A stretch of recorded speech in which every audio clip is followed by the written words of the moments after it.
ಧನ್ವಂತರಿ 12ನೆಯ ಅವತಾರ, ವಿಷ್ಣುವಿನ 12ನೇ ಅವತಾರ, ಆರೋಗ್ಯದ ಅಧಿಪತಿ.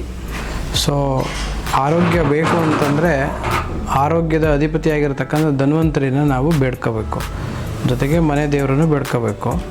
ಅದರ ಜೊತೆಗೆ ಆರೋಗ್ಯದ ಅಧಿಪತಿ ಯಾರು ಅನ್ನೋದನ್ನು ನಾವು ತಿಳ್ಕೊಂಡು ಅವರನ್ನು ಬೇಡ್ಕೊಂಡ್ರೆ ಆರೋಗ್ಯವನ್ನು ದಯಪಾಲಿಸುವಂತಹ ದಿವ್ಯ ಚೇತನ, ಆಯಿತಾ.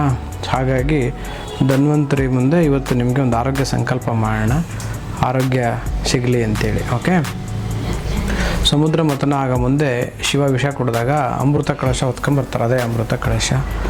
ಮತ್ತು ಶಂಖ, ಚಕ್ರ, ಜಲೌಕ ಎಲ್ಲ ಹಿಡ್ಕೊಂಬರ್ತಾರೆ. ಅದೆಲ್ಲ ಔಷಧಿ ಸಾಮಗ್ರಿಗಳು, ಆರೋಗ್ಯವನ್ನು ಕೊಡೋಕ್ಕೆ, ರೋಗವನ್ನು ಹೊಡೆದೋಡ್ಸೋಕ್ಕೆ.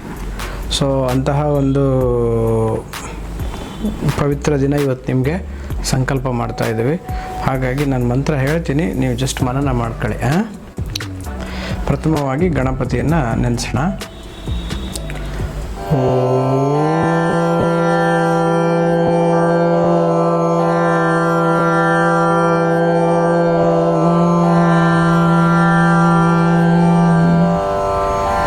ಶ್ರೀಂ ಹ್ರೀಂ ಕ್ಲೀಂ ಘ್ಲೋಗಂ ಘಂ ಗಂ ಗಣಪತಯೇ ವರವರದ ಸರ್ವಜನಮೇವ ಶಮಾನಾಯ ಸ್ವಾಹ.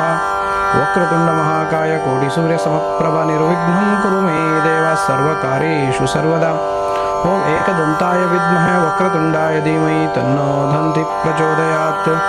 ಓಂ ನಮೋ ಭಗವತೆ ವಾಸುದೇವಾಯ ಧನ್ವಂತರೆ ಅಮೃತ ಕಳಶಹಸ್ತಾಯ ಸರ್ವಾಮಯ ವಿನಾಶನಾಯ ತ್ರೈಲೋಕ್ಯನಾಥಾಯ ಶ್ರೀ ಮಹಾವಿಷ್ಣುವೇ ನಮೋ ನಮಃ. ಓಂ ದಂ ಧನ್ವಂತರೇ ನಮೋ ನಮಃ.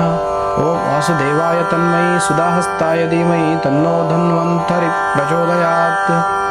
ಓಂ ನಮಾಮಿ ಧನ್ವಂತರಿ ಮಾದಿದೇವಂ ಸುರಾಸುರೈರ್ವಂದಿತಪಾದಪದ್ಮಂ ಲೋಕೆ ಜರಾರುಗ್ಭಯಂ ಮೃತ್ಯುನಾಶಂ ದಾತಾರಮೀಶಂ ವಿವಿಧೌಷಧೀನಾಂ ಧನ್ವಂತರಿಂ ರಮಾನಾಥಂ ಸರ್ವರೋಗ ನಿವಾರಕಂ ಆಯುರ್ವೇದಂ ಪ್ರವಕ್ತಾರಂ ವಂದೇ ಪೀಯೂಷಧಾರಿಣಾಂ. ಸರ್ವೇ ಜನಾ ಸುಖಿನೋ ಭವಂತು, ಸರ್ವೇ ಸಂತು ನಿರಾಮಯ, ಸರ್ವೇ ಭದ್ರಾಣಿ ಪಶ್ಯಂತು ಮಾ ಕಶ್ಚಿತ್ ದುಃಖ ಭಾರ್ಗವೇ. ಓಂ ಶಾಂತಿ ಶಾಂತಿ ಶಾಂತಿ.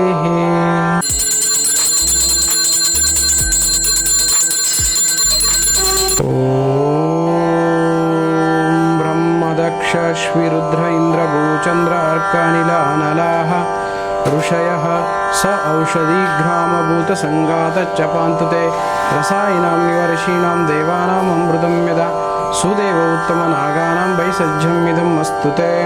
ಓಂ ಶಾಂತಿ ಶಾಂತಿ ಶಾಂತಿ.